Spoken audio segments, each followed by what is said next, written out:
Tropical Secrets is a book that I wrote because it for me is a story about safe harbors and the kindness of strangers. And I hope that I would have written it even if I didn't have any personal connection to the story. As it happens, I do, because my father is an American but of Ukrainian Jewish ancestry.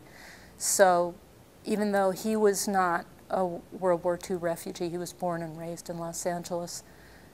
His parents were refugees from the Ukraine much earlier, fleeing pogroms. When ships filled with Jewish refugees left Germany in the late 1930s, they would go to New York and to Canada, and they were turned away. Most of them were turned away. If they would have gone back to Germany, those refugees would have gone to concentration camps.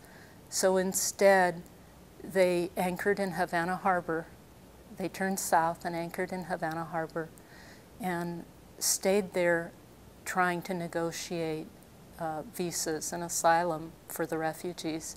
And most of the ships did eventually receive permission for the refugees to disembark and receive asylum. So that, in essence, what happened is people who left Germany as refugees thinking they were going to New York to be reunited with relatives who were already there, or thinking that they needed to learn English and they were going to be New Yorkers, actually ended up becoming Cubans.